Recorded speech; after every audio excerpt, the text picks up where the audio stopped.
En aquest vídeo estudiarem els càlculs implicats en el procés d'obtenció d'energia, concentrant-nos en el que és obtenció d'energia tèrmica a partir de materials combustibles, a partir de la crema de materials combustibles.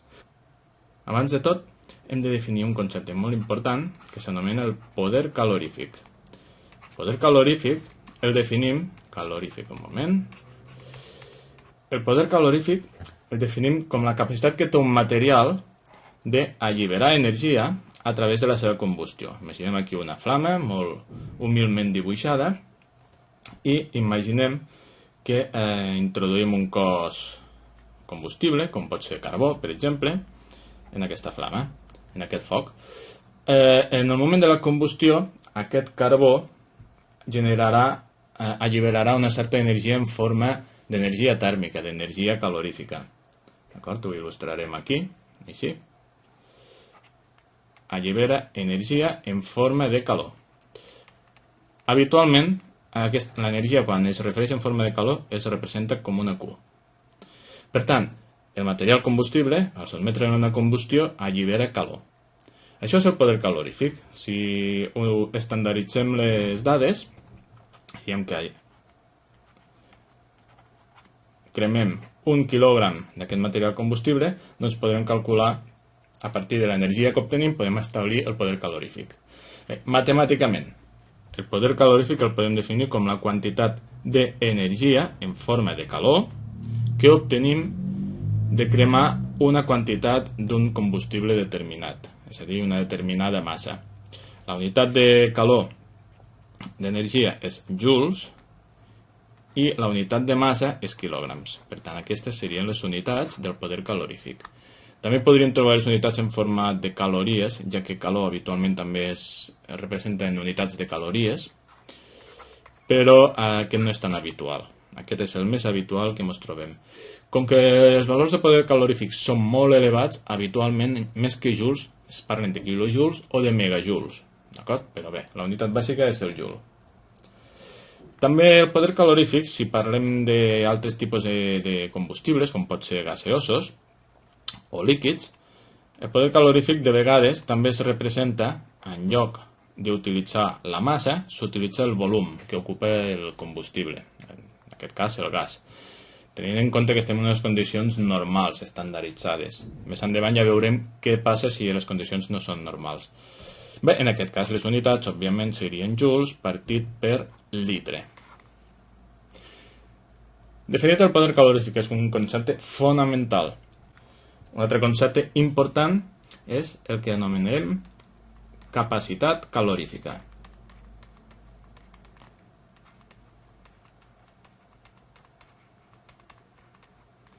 I la capacitat calorífica es defineix com la quantitat de calor que ha d'absorbir un material per elevar la seva temperatura. És a dir, en termes matemàtics, ho definim en termes matemàtics i de seguida ho entendrem. És la calor que hem d'aplicar a un material. Depenent de la massa necessitarem més calor. Després depenent de les propietats característiques del material, hi ha materials que s'escalfen més ràpidament, doncs també hem de considerar el paràmetre aquest. Aquest paràmetre s'anomena calor específica. Seguim amb la fórmula per l'increment de temperatura. Això és la capacitat calorífica d'un material. En funció de la quantitat de material que tenim, de les seves característiques conductives i tèrmiques i de la quantitat de temperatura que volem elevar, doncs la calor que haurem d'aportar per aconseguir aquesta elevació de temperatura serà menor o major. Òbviament, si hi ha més material, costarà més escalfar-lo. Si és un material molt poc conductiu de calor, costarà més escalfar-lo. I si l'elevació de temperatura és molt gran, també costarà més d'assolir-lo. D'acord? Aquesta és la calor que hem d'aportar a un material o un cos o un volum d'un fluid per elevar la seva temperatura. I la calor habitualment es representa en calories, les unitats habituals són calories, o també en joules. Aquí és important establir i recordar quina és l'equivalència entre calories i joules. Ho anotarem aquí sota i recordem que una caloria és igual a 4,18 joules.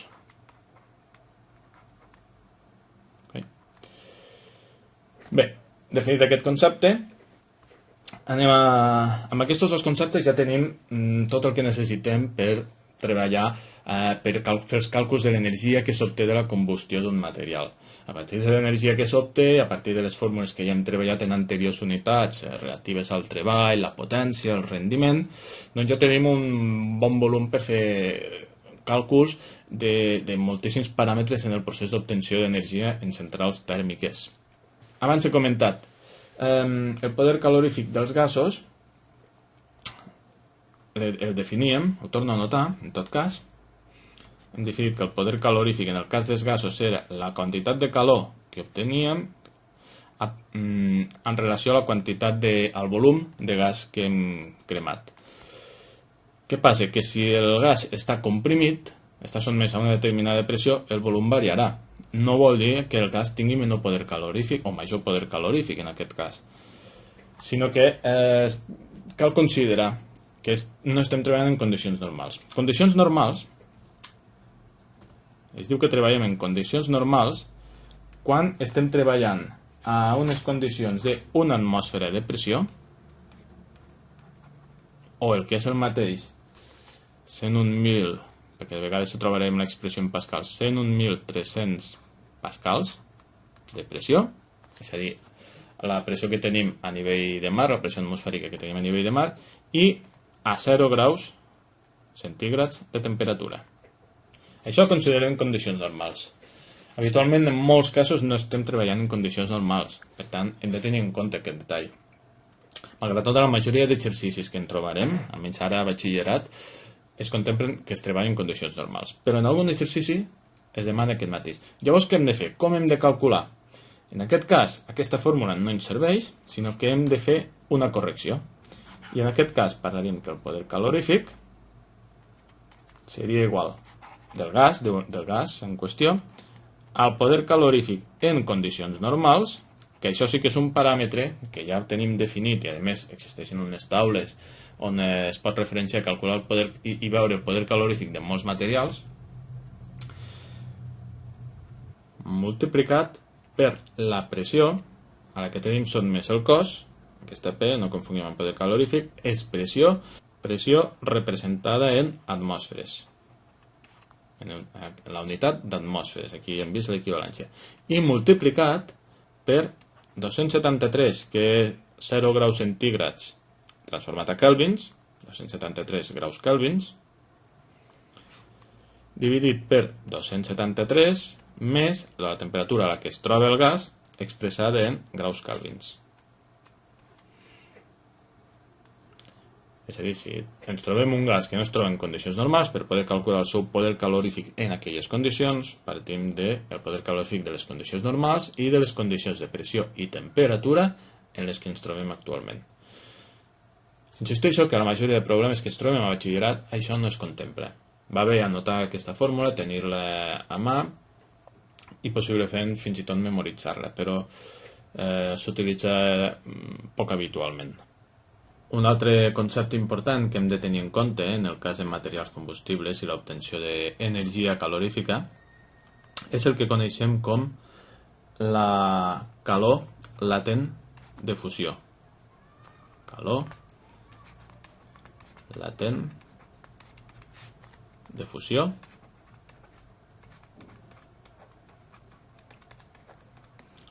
o, en el seu cas, de vaporització.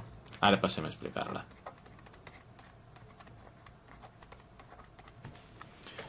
Imaginem un cos, per exemple un bloc de gel, el dibuixem aquí.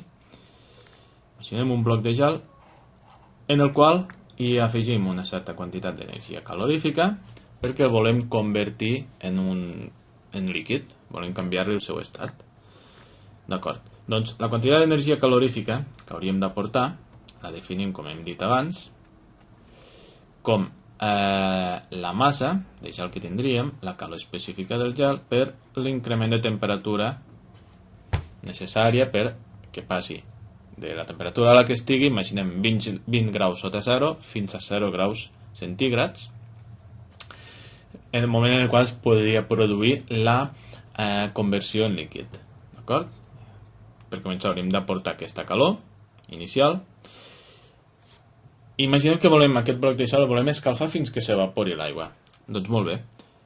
A pic tenim l'estat líquid, hem de fer una segona aportació d'energia per tal que aquest estat líquid, que està inicialment a 0 graus, arribi a 100 graus centígrads per evaporar-se.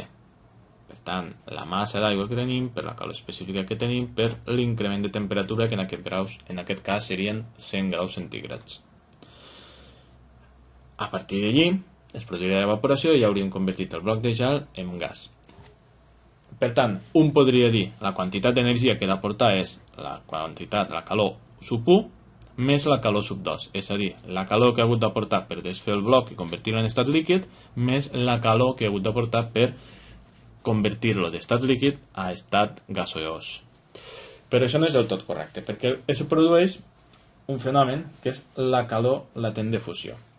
Aquesta calor es defineix com la quantitat de calor que he d'aportar a un material per a que es converteixi, per a que canviï d'estat.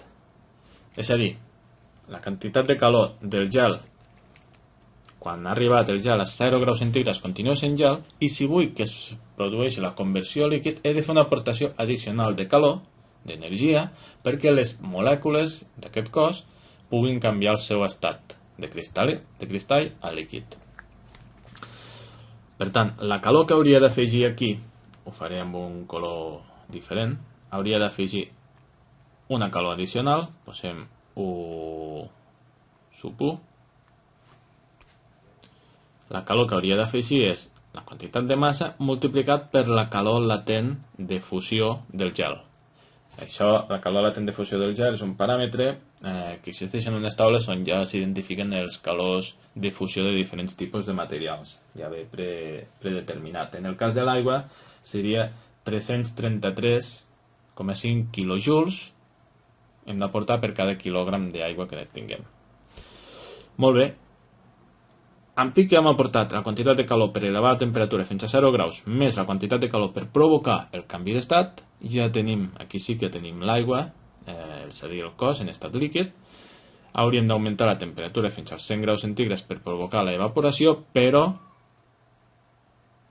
hauríem de fer una aportació addicional d'energia perquè canviï d'estat de líquid a gaseós.